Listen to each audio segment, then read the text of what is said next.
Hello, welcome back to One's the Force Stars podcast. My name's Phil, of course, and unfortunately, this evening I'm not joined by anyone. George is waiting for a new internet connection.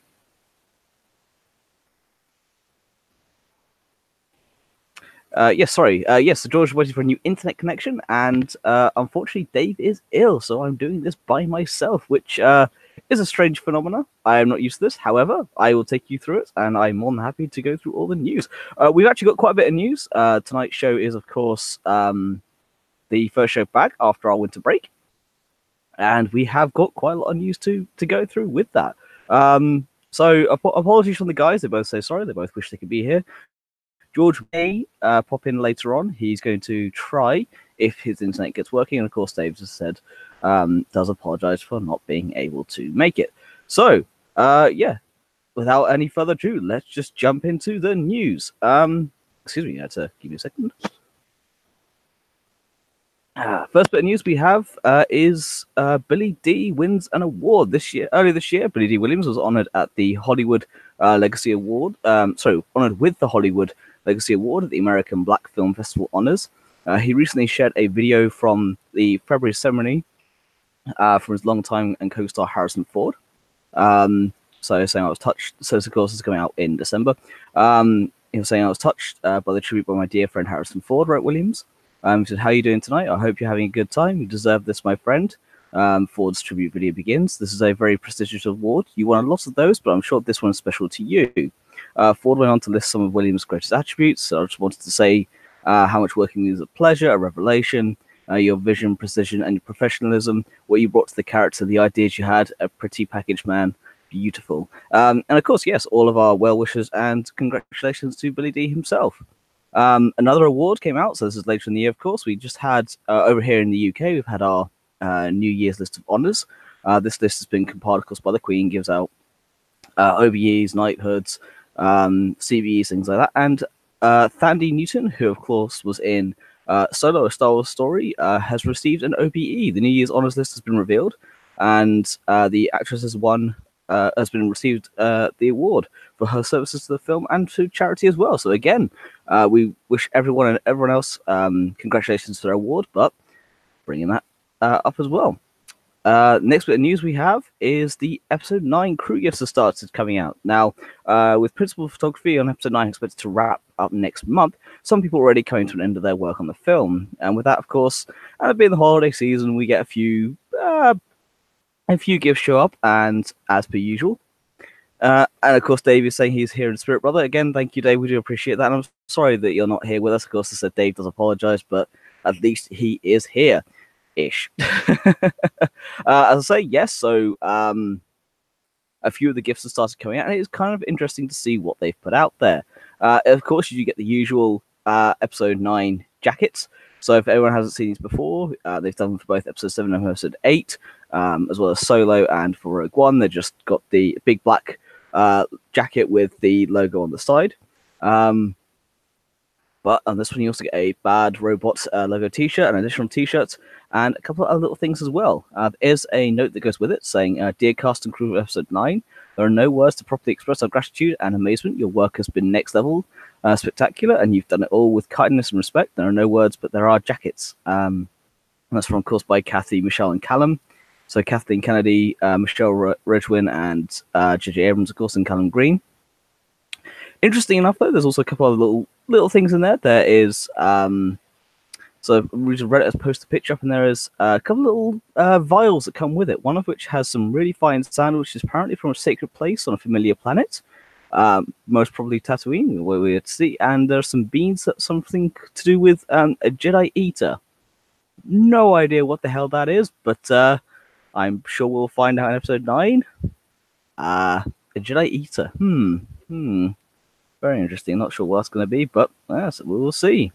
Next bit of news we have is Galaxy's Edge is now opening in June. I think we reported on this in our looking forward to 2019 special episode we had a couple of weeks ago.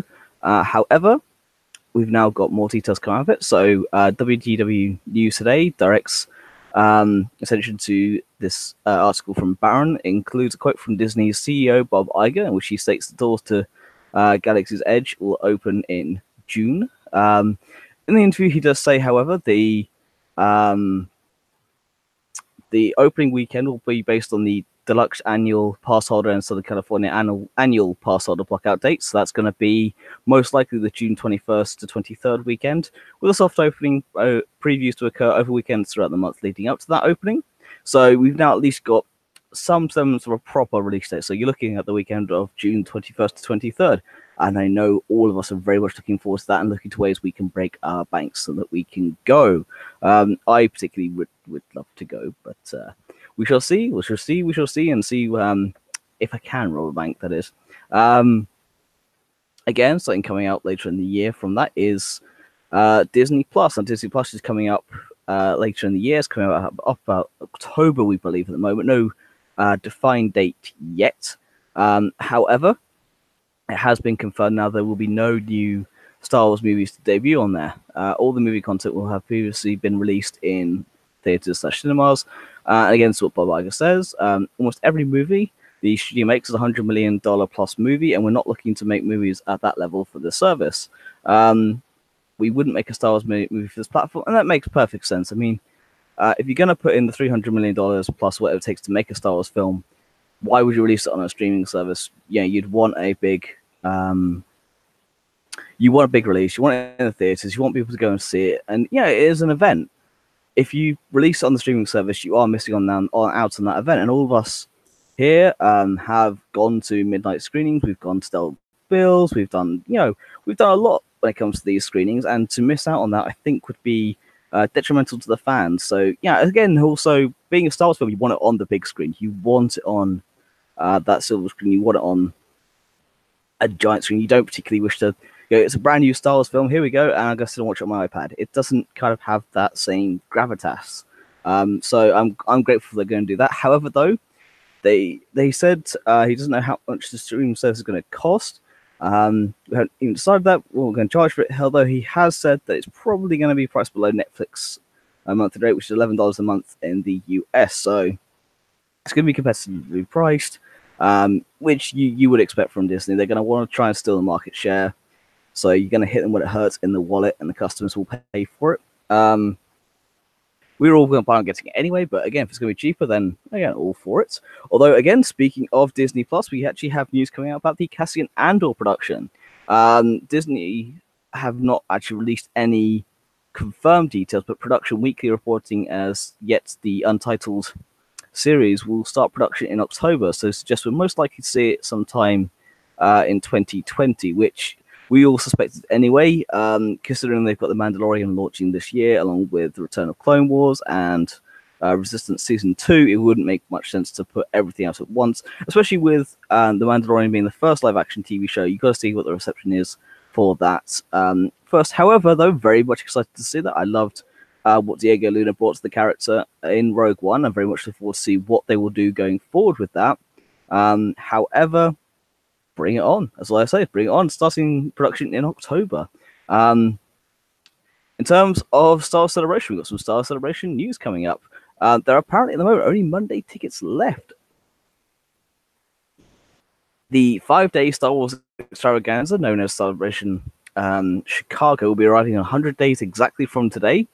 And we can't wait for it. However, if you want to be part of that fun, have not purchased your ticket, well, you might not actually get much chance at all now, because the posting from the website says the Sunday tickets are now officially sold out. So don't delay. If you want to get a ticket for Monday, you are more than happy to. However,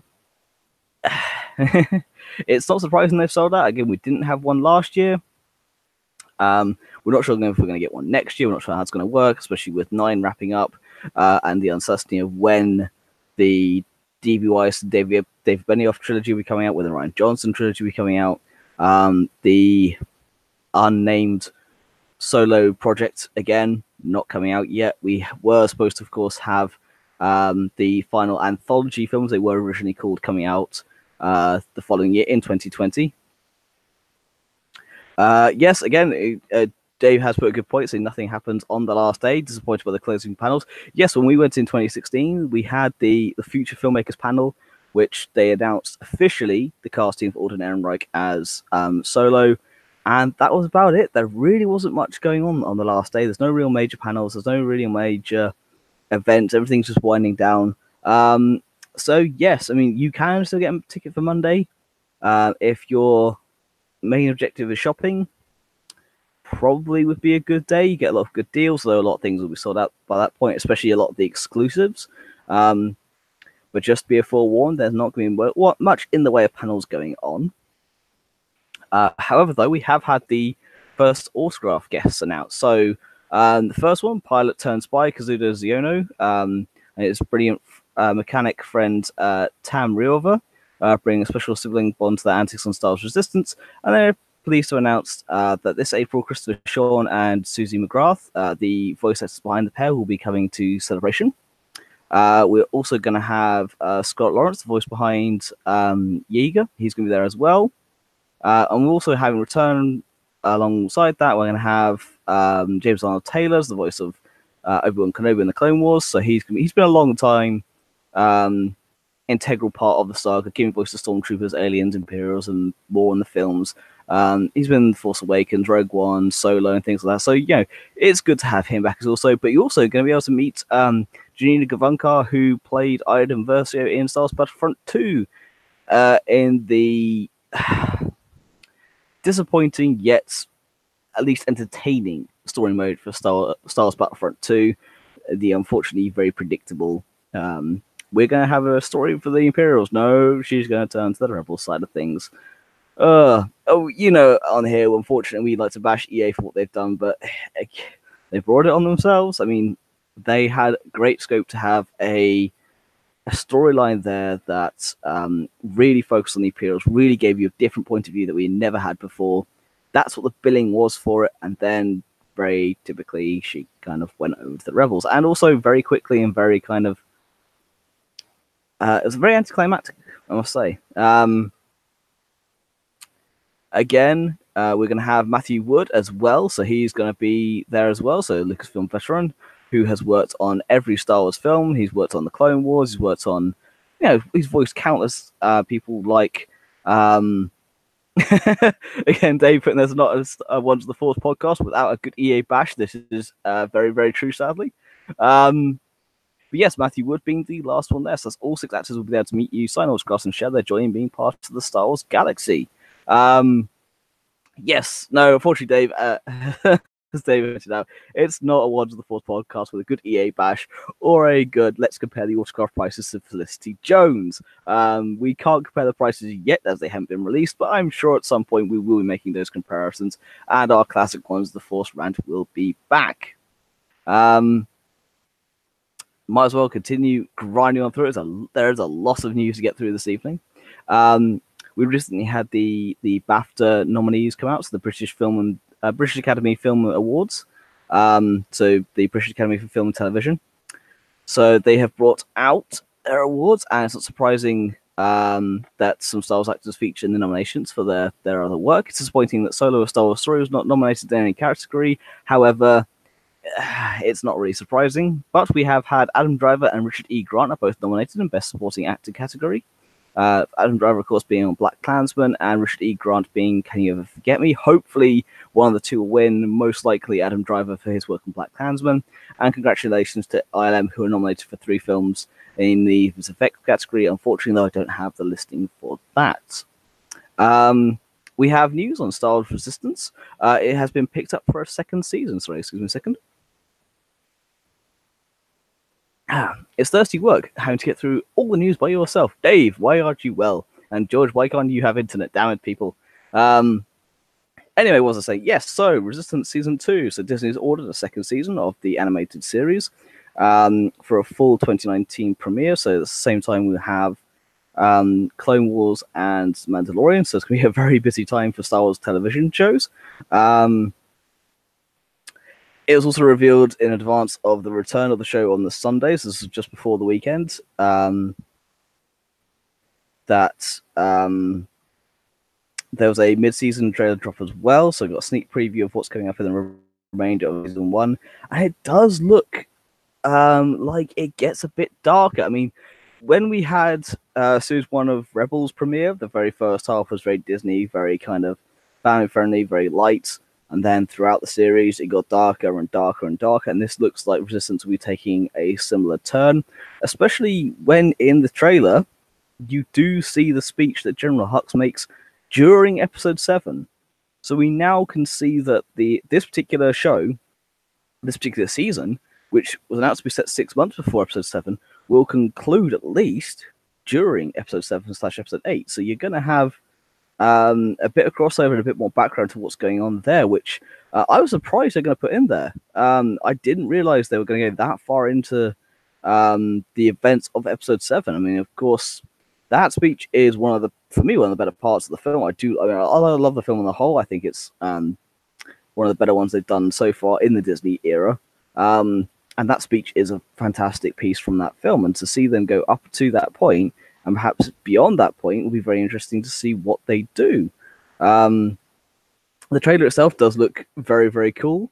And it does have some like underwater stormtroopers in there. So a major villain from the 2 films, of course, being General Hux. And there's a few more Easter eggs here and there. Continuing on from that, though, we've actually had more news on the Disney-Fox merger. So not only in 2019 we'll be delivering an abundance of new Star Wars content for fans to enjoy across just about every conceivable medium, but also going to see the official conclusion to one of the most significant merger deals in the long and storied history of entertainment property business. We're talking, of course, about the $70 billion plus purchase of Disney's purchase of 21st Century Fox. That was finally approved by shareholders past summer. It goes according to plan. The deal will be finalized sometimes in March, if not a bit sooner. Hopefully with that, then we could see the original trilogy getting a re-release in terms of we could actually finally see the theatrical editions coming to Blu-ray. And it could mean we get a complete saga box set, episode 1 through 9. Of course, getting them onto Disney Plus. I think their whole move was to get those films for Disney Plus and for them to get, again, with Fox as some of the Marvel residuals as well. So there's a lot of things behind the scenes as to why Disney wants to buy them, why that merger is happening. But yeah, hopefully it will happen by March, if not a bit sooner. Next bit of news we have is Solo: A Star Wars Story will make its debut on UK TV on Friday the 18th of January on Sky Cinema Premiere HD at midday, with a further repeat at 8 p.m. the same evening. Actually quite surprised it's come this soon. It's less than a year after release. In fact, it's less than 6 months after the Blu-ray release. It's very, very quick for them to get that. Usually you've got to wait a good couple of years before you get a UK TV premiere. So the next bit of news we have is the annual fiscal year 2018 report being filed by Disney. So as part of the SEC filings, has released its end of fiscal year report, and there is a slightly significant drop from some of their revenue, including both Star Wars and Marvel. So the revenue for the division is down by 4% from 2018 to 2017, almost 16% from 2018 to 2016. Profits for the 2-year period down almost as near 17% for Disney's consumer products division. It's also down the O division to a lost revenue in 2018. It's not surprising when we had in 2015, 2016, we had episode 7, we had Rogue One, the hype was there, everything was building up, and of course since then we've had the controversy surrounding the backlash from The Last Jedi and Solo, Marvel itself as well. It's just pumping out more and more products. That's getting to the point where we do see an oversaturation of the market, and we have discussed on here the oversaturation of the market with Star Wars, and when Bob Iger did release his quote, unfortunately saying how he screwed up by wanting too much too quickly and how they need to slow the releases down, which we all agreed was a good thing to do. And yes, happy that that is happening. But yeah, so the profits are down. With a multi-billion-dollar company, it doesn't really affect it much. What it does show is that steady decline of, okay, there is too much in the market. It is worth a mention that Disney 2018 fiscal year saw more releases for Star Wars than 2017, but the numbers dropped, which can we assume is a huge cause concern for Disney. That's at least part reason for the recent changes to the Star Wars film division. Let's see the movies being slowed down. Interesting to see how they move forward in the 2019 fiscal year, see how things pick up for episode 9, especially considering they've pushed back Force Friday from September to October, as we discussed last year in our last show before our winter break.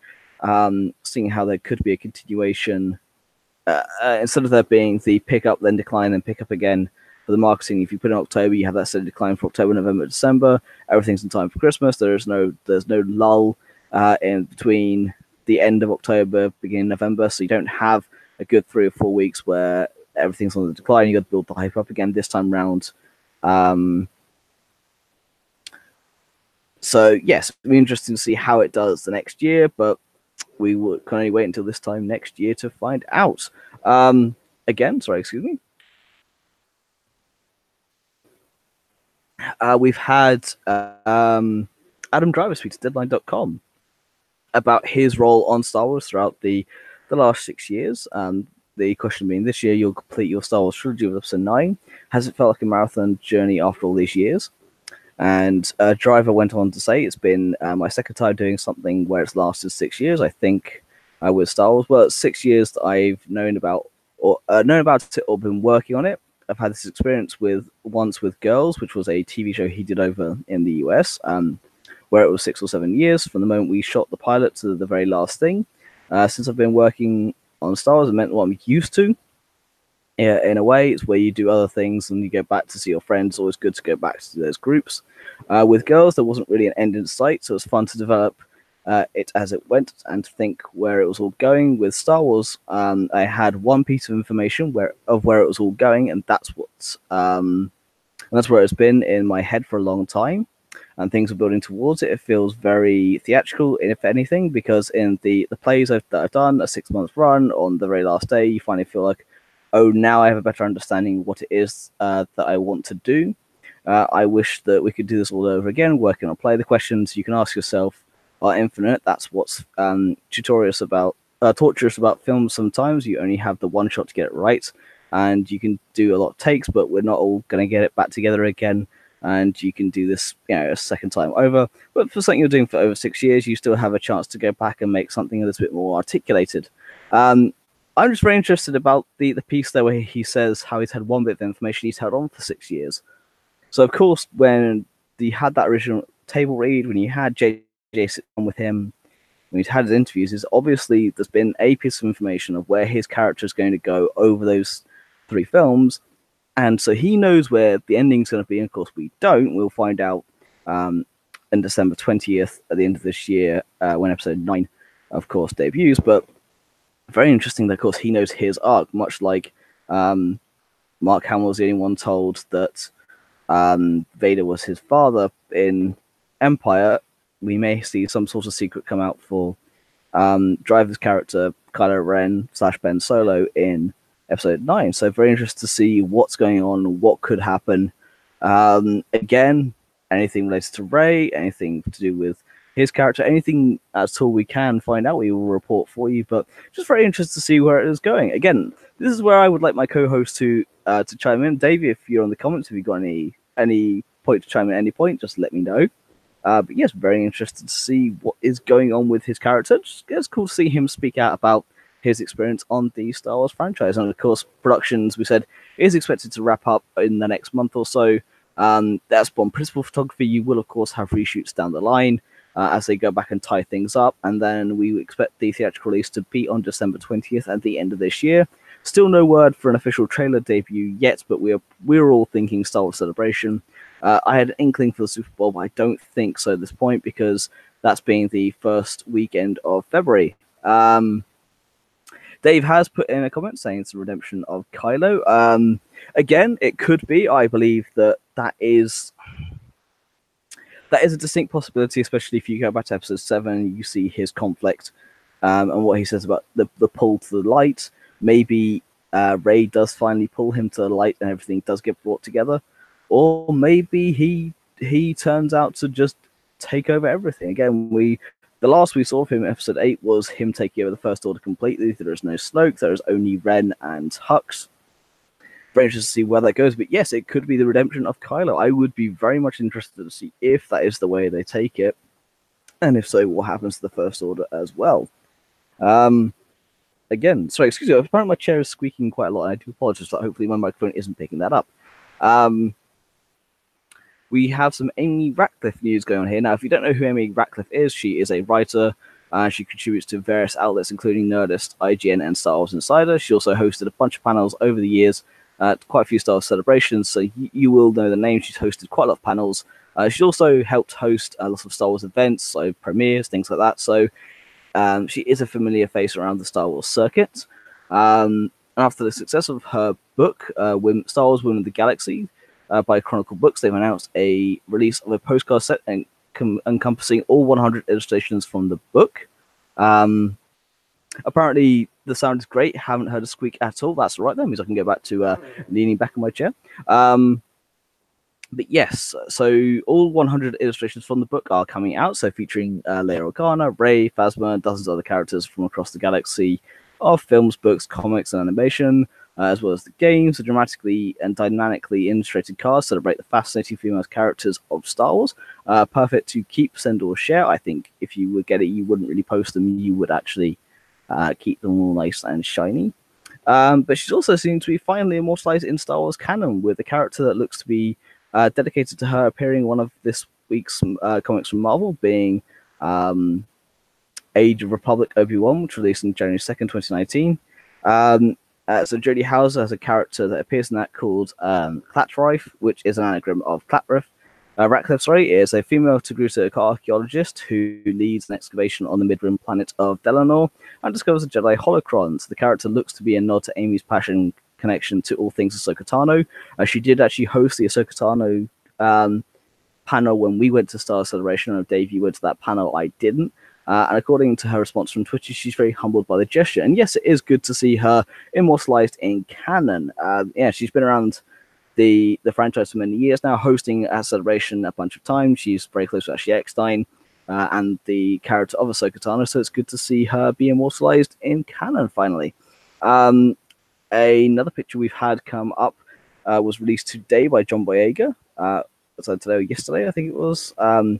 So he took to Instagram. So yesterday, he took to Instagram yesterday to share a behind-the-scenes photo from the set of episode 9. The photo shows his hands after what he calls an intense day of filming.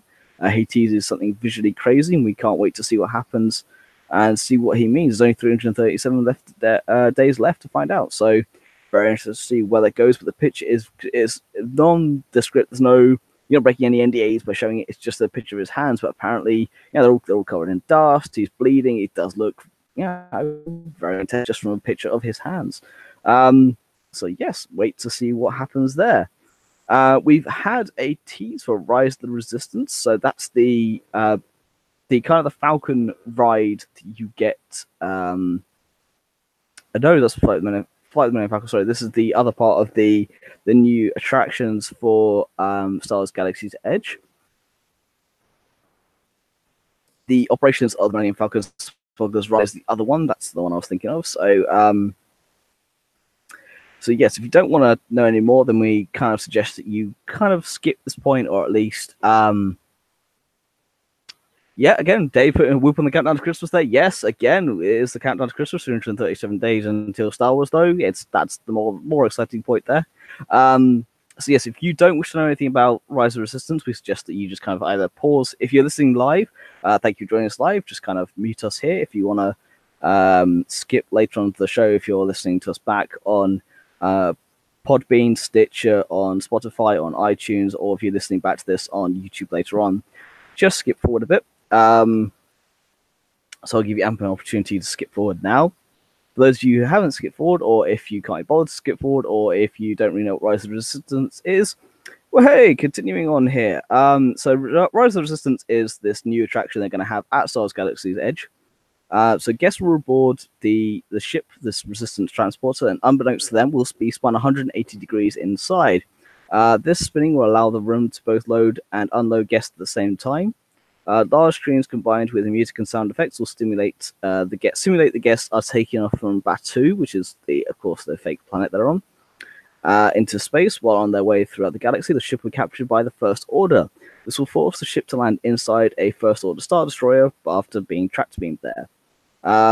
This is where the main storyline of the attraction begins. Guests will exit the pre-show ship into a hangar, which will be one of the largest rooms of the entire building, complete with animatronic stormtroopers, TIE fighters, and a picturesque view of space. Guests will be told to move along as they are taken into individual load rooms themed to First Order prison cells. Guests will be taken from the huge hangar area on the left of the hall into the hallways. Here they'll be grouped into smaller pre-show rooms. These secondary pre-shows are expected to have a droid of some kind that explains safety procedures and move the story along, like how Rocket Raccoon does in the Guardians of the Galaxy Adventure mission Breakout at Disney California Adventure. Guests will then be loaded into one of two different trackless First Order vehicles. These two ride vehicles accompany each other during the entire experience. Once guests are loaded in, the vehicle is sent out of the room for processing. Now, where all four show ones, equaling 8 different ride vehicles, is expected there will be never more than 2 vehicles in the same room at any one time. Again, it's only going to be separated by more than a few seconds. From this point, the 2 buddy transports will enter the blue-colored room. Unlike the preview videos that Disney has provided, the cast members will not be walking around this area. Instead, the buddy transports will enter, and shortly after, a rogue droid will drive across the upper bridge. This droid will hack into the First Order mainframe, giving access to the control of your vehicles, which will suddenly take off as your escape mission begins. The 2 ride vehicles will exit the largest first room into an extremely high-detailed area, which is meant to look like the hallways inside a First Order Star Destroyer. The real excitement begins when vehicles turn a corner to come face-to-face with animatronic Kylo Ren. His saber will ignite as the vehicles back up and retreat. They'll spin around and go down the second room, only to enter the AT-AT room. This is where the vehicles become separated, each going up their own elevator shaft on each side of the room. These AT-AT walkers will be massive, nearly the exact size as they would be in the actual Star Wars universe, so that's going to be huge. Each AT-AT's heads can move and fire upon the guests, of course, just missing them. Once the guests have gone up the elevator shaft, they'll be onto the second floor of the building. Reality guests will be more than 40 feet up. They will twist and turn their own vehicle and head down a short hallway before the 2 buddy vehicles meet up again. Both vehicles will see each other and they turn and quietly go under an elevated area. This area will have 2 animatronics, Kylo Ren and possibly General Hux. They're expected to be talking about the sudden resistance fighters that are attacking the ship, and they have come to save the guests. And that is all the information we have so far. Sorry, a comment here from the Freaking Pumpkin saying, Megan, who has promised that she'd watch the show, but not gonna lie, so confused as to what you're talking about. Just to catch you up, Star Wars Galaxy's Edge is a addition to Disney parks in both Orlando and in Florida, and Rise of Resistance is an attraction you're going to have at these 2 events. Looking forward to seeing what it's going to be. But yes, if you haven't heard of the attraction, you're not going to know what I was talking about there. But fair enough. Yes, you did say you promised you would watch the show, so yes, it's good to see you and good to hear you. And for everyone else, yes. So basically, that is all the information we have so far on the attraction. We haven't had anything on the Millennium Falcon, the Smuggler's Run part of things.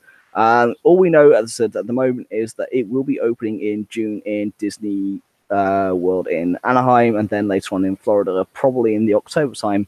This is the rumors we're going to have so far.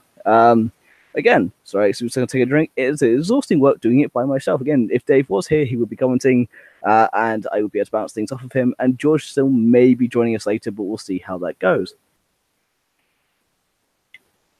But yes, no, thank you for joining us, Megan. As I said, you did promise you would join us, so thank you very much for listening in. And again, thank you for everyone at any point who has liked us on Facebook, liked us on Instagram, commented on any of our posts on Twitter, joined us on iTunes, Spotify, SoundCloud of old, before now, of course, we're on Stitcher, on Podbean. Just thank you for anyone. If you ever listened or ever joined the show, thank you very much. Again, moving swiftly on. Again, there's so much news to get through this evening. It is crazy. So we had our winter break, of course.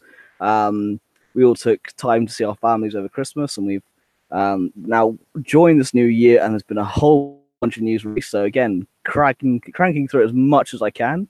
Um, First off, again, another point, we have Concordia School. Concordia, actually, I find a bit funny being the fact that there is a planet called Concord Dawn in the Star Wars universe first seen in Rebels. But anyway, there's a school that after return from Thanksgiving break last year, the school principal, Rob McCain, was distressed to find out vandals had broken into the Californian school's library and smashed over 100 Lego Star Wars models, writing on the Lego Ambassador Network.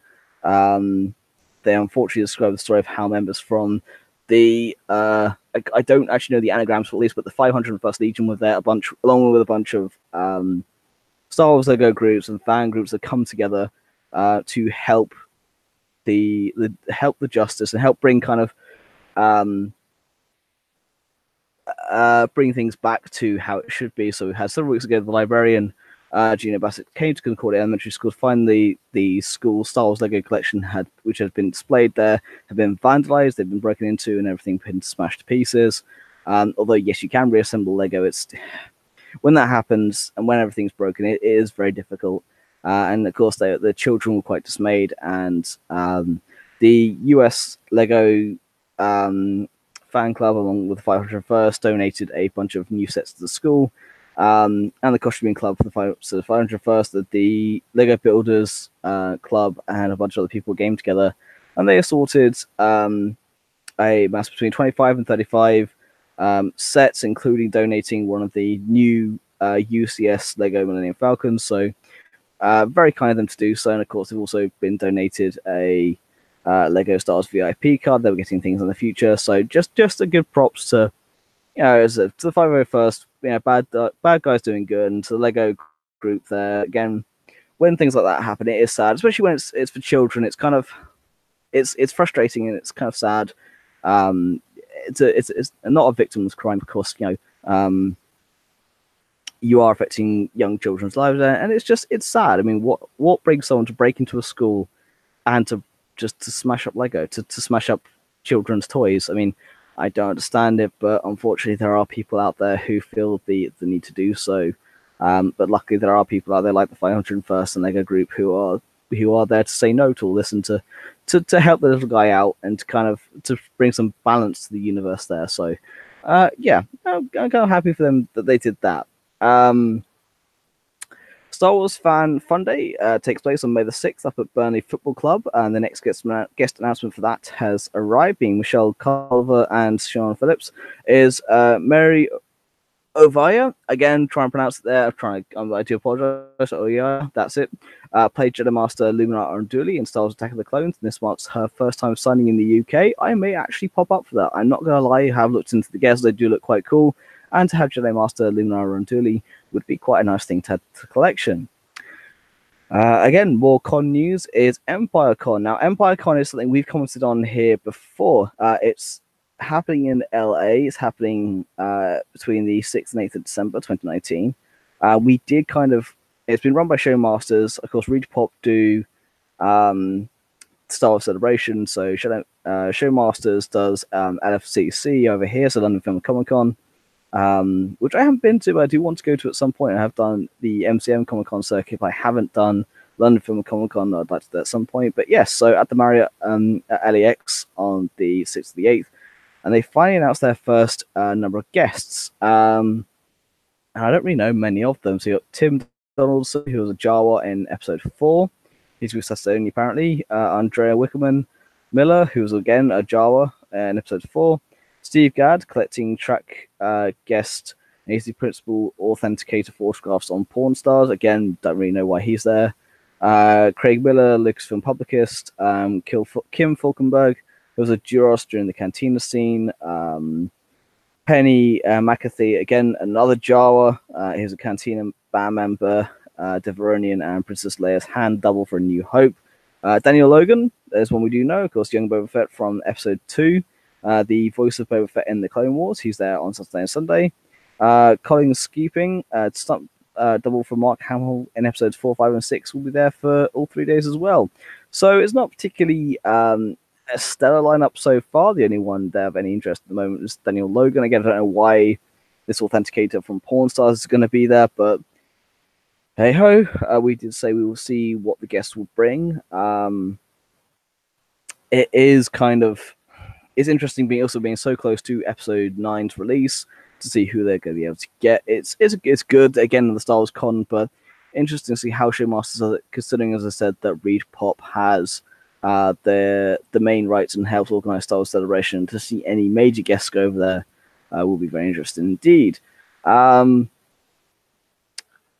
the final piece of news we have for this evening, so yeah, I've been able to hopefully crank out through this as quickly as I can, but there's been a lot to chew through, is the Star Wars Vader fan film controversy. For those of you who don't know much about this, allow me to go into a bit of background for you. Star Wars Theory is another Star Wars YouTuber on the platform. It is a fantastic YouTuber. Go and check out his channel. Honestly, if you like us, you'll like him. He puts out theory videos, has done many theories over the years about what would happen in certain scenarios, and he recently released his own fan film. The fan film, Vader Shards of the Past, is amazing. In my own personal opinion, we've had mixed reviews here on the channel. Was planning on doing a review of it, just it never materialized because I didn't have the time. However, yes, I absolutely love it. The fact that you do see live action Clone Armor is something I've been going on about since episode 2.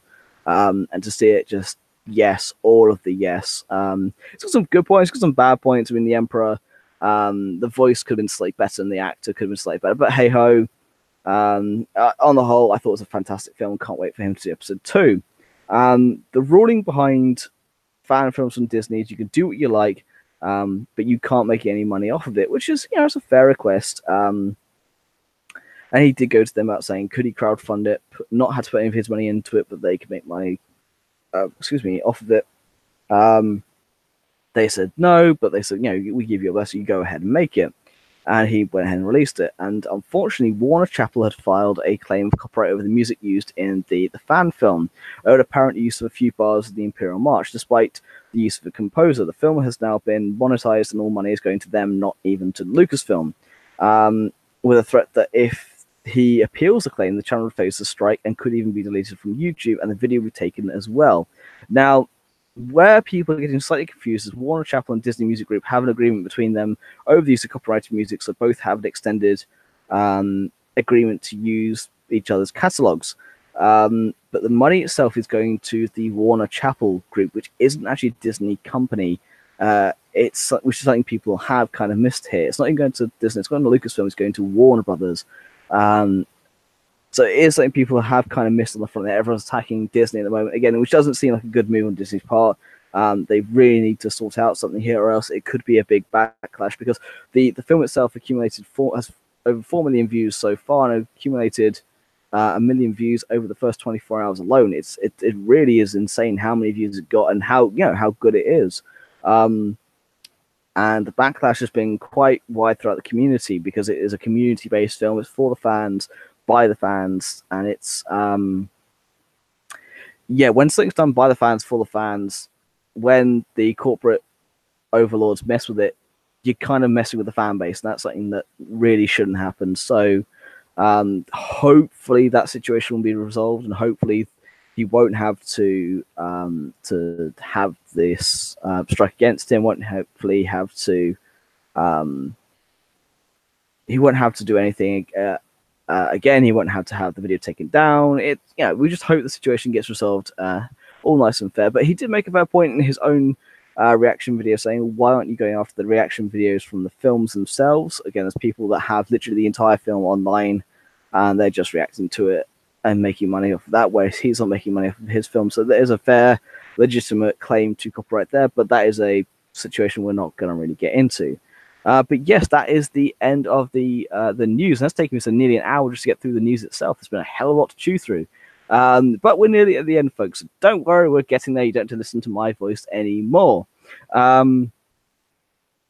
So on to Toy Shelf now, and we have an announcement from Lego, which is for the 20th anniversary. They've done a logo very similar to the Kenner logo. So it's that classic black background, silver text, silver logo, looking really cool and sleek. No word on what the sets will be for that later in the year. All we know that it is coming this year. However, we have had the first kits released for 2019.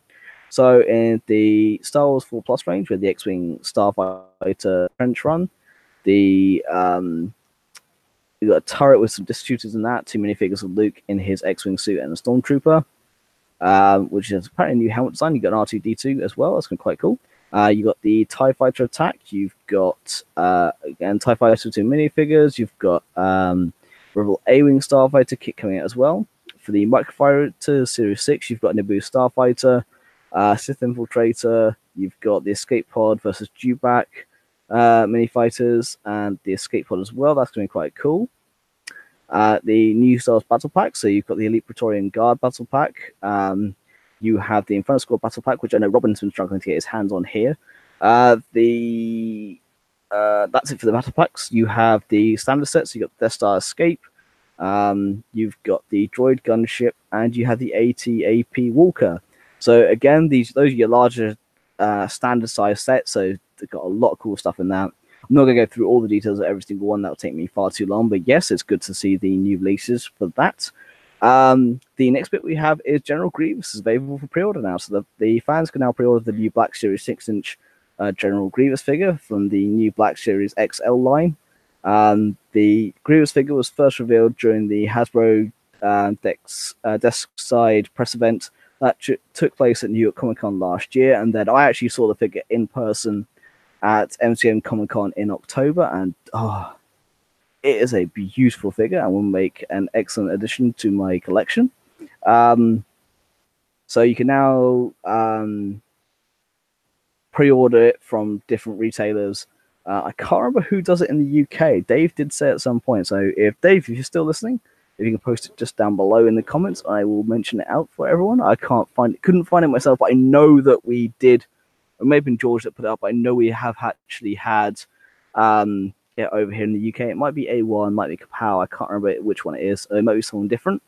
Hot Toys have finally released the first tease last month. We finally released the pictures for their new product, their 6th scale figure from Rogue One of Director Krennic, and to quote the character, it's beautiful. It is a very stunning figure, of course, based on Ben Mendelsohn as Director Krennic. The cape is beautiful. The cape is just a very, very stunning figure. Everything that Hot Toys does is just incredible, but this is one of their finer pieces of work, it must be said.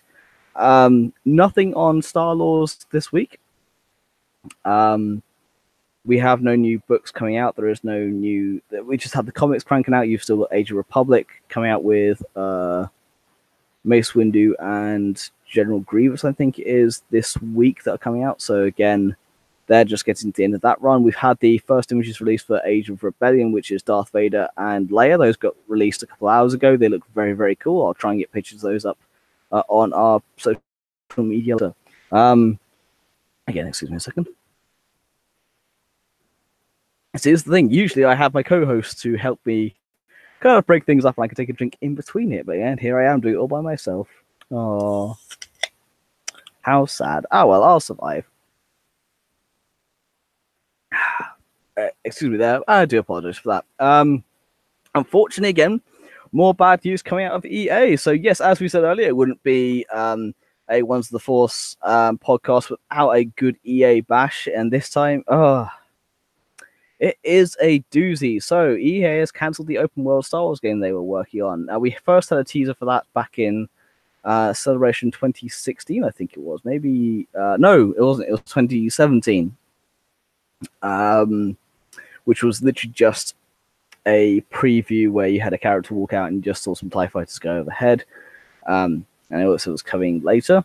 So this is EA Vancouver, a larger studio that mostly handles support for a variety of the publisher's games, including FIFA and Battlefront, has been working on this open world Star Wars game for a couple of years now, since October 2017, when EA closed Visceral Games. Until then, Visceral, best known for its popular Dead Space horror series, was developing its own Star Wars game, that project codenamed Ragtag. It was a linear live-action game directed by the Uncharted director Amy Hennig. EA Vancouver has been assisting on the project when EA closed Visceral Games on October 2017, and the Vancouver studio took over. But it would be accurate to say that EA Vancouver Studio Games was the exact same game as Ragtag. We don't know exactly what was going on there. Excuse me.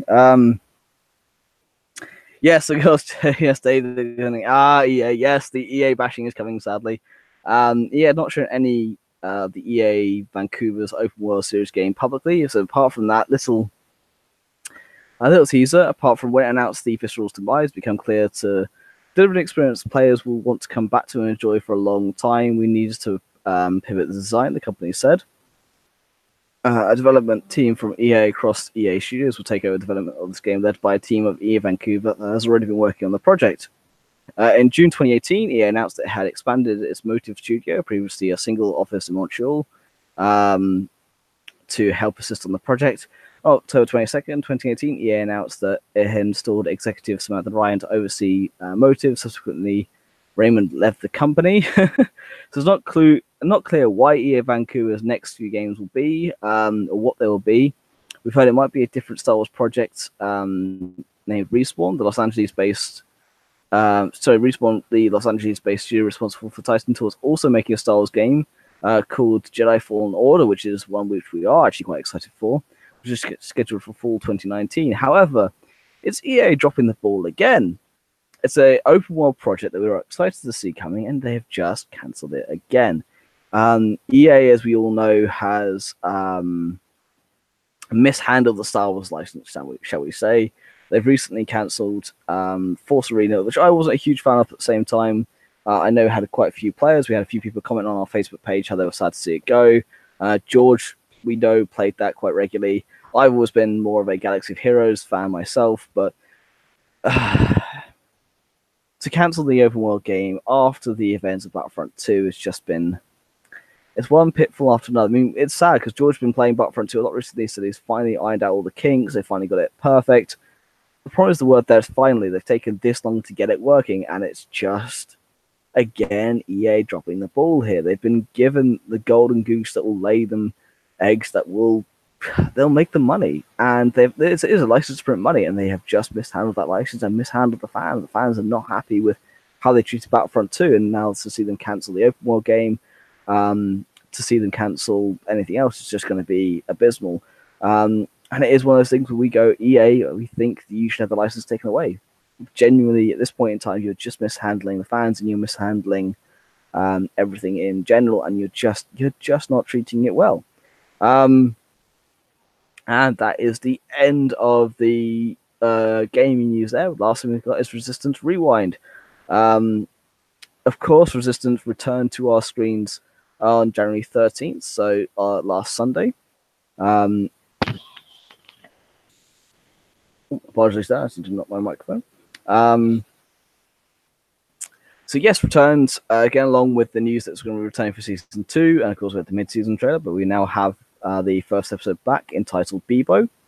Kaz and Niku arrive at the Salvage Docks where Sonara-san has just pulled out the wreckage of a Z-95 headhunter from the Clone Wars from Raptor Squadron, if I remember correctly, which could have parts useful for the Fireball. However, there's something else inside, a small, extremely spinny creature that Niku is insanely enamored with, although Kaz and Sonara aren't exactly happy because the creature apparently stinks. Niku dubs it Bebo. At the repair shop, no one else is enamored with Bebo since he eats anything and keeps getting loose and causing trouble, not to mention the atrocious smell. Yiga eventually gives Niku an ultimatum: either Bebo goes or he doesn't cause any more trouble. Kaz heads back to the salvage yard to see if Sonara has another stabilizer, since they got the one from the Z-95 that was corroded. He might be able to find another one. Unknowing, he interrupts her talking to her boss, Kragan, the pirate. He informs Sonara that he's found out the two pirates who rescued her were members of the Resistance, being Kaz and Poe. He shows an image from the security cam with two humans and two droids shrouded in darkness and steam. Sonara studies the image but finds it hard to recognize anyone in the picture and is forced to switch off her comlink when she hears Kaz approaching. She invites him along for the last salvaging run of the day to see if she can't get any information out of him. When Bieber gets out and causes trouble again, Yiga tells Niku he has to get rid of his pet. Niku then upset, threatens to quit his job, surprising everyone, only for Bebo to escape and take off, causing Niku to run after him. Tam decides to go after him, and Yiga lets her go, and she points out that Niku has never acted like this before, and she eventually finds Niku outside the edge of the platform crying because he's looked everywhere and can't find Bebo anywhere. His adorable path of destruction ends here. Tam offers to help him look, and checking his comlink, learns from Yiga there's a report of disturbance down the engineering decks. Cheered up, Niku suggests they go down and take a look, telling Tam he has friends down there, who we have, of course, met before. Tam is introduced to Childe as well as Kel and Fala, who have Bibu. Niku is excited and overjoyed to be reunited with his pet, but Tam is puzzled at the presence of two human children lying down there. She easily accepts the explanation. They are just they just do. They're kind of just there, only for Ella to make an anonymous remark, and and her brother reveals she occasionally dreams of the future. When she has the same dream multiple nights, it always comes true, and what she's dreamed of is trouble and potential destruction of the Colossus, and all because of Bibu. Tam finds vagueness frustrating, and Kel and Ella elaborate the attacker doesn't get what it wants the platform is done for. Out in the ocean, Kaz points out that salvaging is hard work, and Sonara reminds him that they've been out for 15 minutes. Sonara asks him about the pilots who rescued her from the wreck. And although one of them was kind of heartless, doesn't deter Sonara, who tells Kaz she knows who he really is, someone who likes secrets. Kaz just denies it before anything more can be said, but he and Sonara notice something enormous under the water. When they decide to return to Colossus, they realize the creature's heading in the same direction. Down engineering, Tam asks Ella what's coming, only to hear a roar from outside. Kel and Ella respond in unison, that. Kaz and Sonara see a giant tentacle rise above the water, and to have it steer quickly to avoid hitting them. When they reach the marketplace, they attempt to warn people, but no one takes them seriously. Kaz suggests pulling the pirate alarm before they can do it. They are stopped by two security droids who ask them if they're trying to get people to panic, which Kaz readily admits to. The droids attempt to take Kaz and Sonara into custody, but appreciate the appearance of the monster stops that as they realize there is a situation. Sonara pulls the alarm, causing the market doors to begin to close. Down engineering, Tam tells the Chilide and the kids to go and shelter as she and Niku take Bebo and run upstairs. Captain Dozer, seeing the giant tentacles, orders the blast doors to be closed and the aces to launch. He orders them not to use their missiles due to how close in proximity the monster is to the Colossus. As people flee the shelters, one of the tentacles grabs the marketplace door, so Sonara suggests that she's heard Kaz is really an amazing pilot and should go and help the aces, and he knows that we're repairing the fireball. Sonara manages to get the door shut. Kaz, flying to help the aces, gets away from Tora, but Hype tells him to clear the airspace. However, when Bo Kiva was knocked out the flight by Tentacle, Kaz points out that the aces need all the help they can get. Watching from inside, Tam and Niku are shaken by the size of the monster, and come to the conclusion that it must want Bebo for food, which horrifies Niku. Dozer eventually gives the pilots permission to use their missiles against the monster, which they do have an effect. Tam tries to get Niku to give Bebo to the sea monster, as is the only thing that will stop the attack. When several station residents, including Jas Rocklin and Jukes, learn that Niku's pet is the reason for the attack, they gang up on Niku, and Tam demanding that he surrender Bebo. Eventually, he does relinquish the creature. However, when Niku sees the creature started looking through the window, it dawns on him that via resemblance to Bebo's eyes, the creature is really here. He calls Kaz and asks him to get the aces to break off the attack. He's going to give Bebo to the monster. Kaz tells Hype and the rest of the aces to surrender and just to go home. Tam, following BB-8, is surprised when it dawns on her the giant creature is Bebo's mother. Given the dramatic difference in size, the monster extends a tentacle. Niku puts Bebo down, giving him one last hug. The monster peacefully departs. Later, Kaz and Niku give a Gorg he bought intended to be a replacement, but Niku eats the Gorg instead to Kaz's shock. The gift does not have the intended effect, although Niku is now cheered up. It was quite a good episode on the whole. It was after the winter break, after what we saw from the First Order in Station Theta Black. It's a soft opening, considering we know what's coming up, especially considering the events as Episode 7, Episode 8. Again, it would have been nice to kind of get Dave and George's opinion here. Dave, if you're still there, kind of give us your feedback a little bit. It's one of those things that, as I said, for me, it was personally it was a good episode. It wasn't a great episode. It was a bit of a filler, but it's a good kind of soft landing into what's to come, the big run towards the end of the series, of the first series as well. Now that we know it's going forward, we can expect that the first few episodes of season 2 will be the gap between episode 8 and episode 9, see where they're going to go from there. But just very interested to see where the series goes from here. So I did quite enjoy it. I've enjoyed the series so far.